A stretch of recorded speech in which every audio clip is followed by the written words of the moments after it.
Dernière nouvelle du Martin Pêcheur par Bernard Chambaz est à la fois un roman et un récit. Le roman d'un homme qui traverse les États-Unis à vélo et le récit d'un père qui a l'occasion de dire au revoir à son fils décédé près d'une vingtaine d'années plus tard. Donc il fait cette traversée accompagné de sa femme par petites étapes sur les routes et part à la rencontre des États-Unis, mais les États-Unis des drugstores, des motels, les États-Unis au quotidien plutôt que les États-Unis des grands spots touristiques. Et de temps en temps, il croise ce fils avec lequel il avait l'occasion de faire du vélo.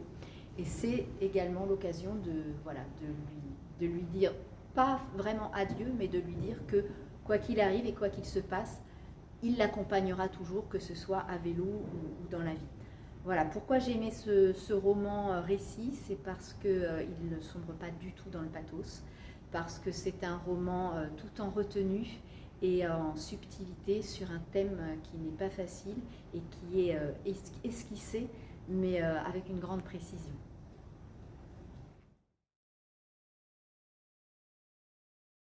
Alors Wajda, c'est le beau portrait d'une jeune fille de 12 ans qui habite dans la banlieue de Riyad, en Arabie Saoudite. Elle est éprise de liberté dans un pays où les filles en ont très peu. Elle s'habille avec des jeans, des baskets, elle écoute de la musique pop. Elle ne semble pas du tout correspondre à l'image des fillettes qu'elle côtoie à l'école coranique. Alors son rêve, c'est d'avoir un vélo comme son ami, son meilleur ami Abdallah. Mais en fait, sa mère refuse de lui en offrir un, le vélo étant réservé aux hommes dans la société saoudienne. Alors pour l'acheter, Vajda sera prête à tout. Elle va utiliser différents stratagèmes comme par exemple vendre des bracelets en cachette. Elle va décider de participer à un concours de tartil.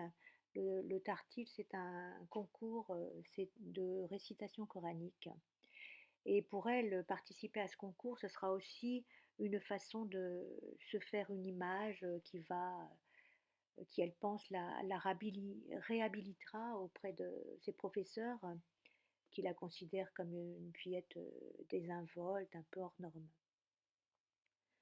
Voilà. Alors, au-delà de l'histoire de Vajda, le film dépeint bien évidemment la condition des femmes en Arabie Saoudite. Il parle de la question du voile, du mariage forcé, mais sans pour autant stigmatiser les hommes.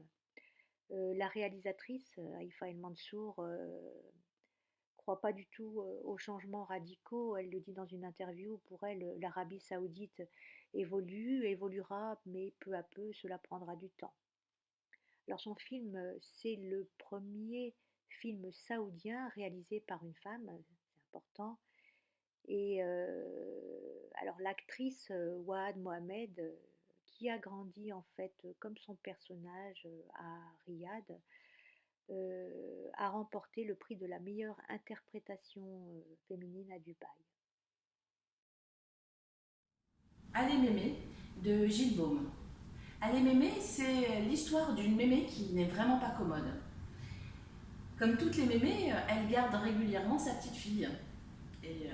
Et un beau jour, elle décide qu'elle va apprendre à sa petite fille à faire de la bicyclette sans petite roue. Mais bien sûr, sans surprise, rien n'attendrit mémé.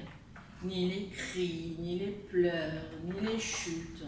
Quand on tombe, on remonte. Un point, c'est tout.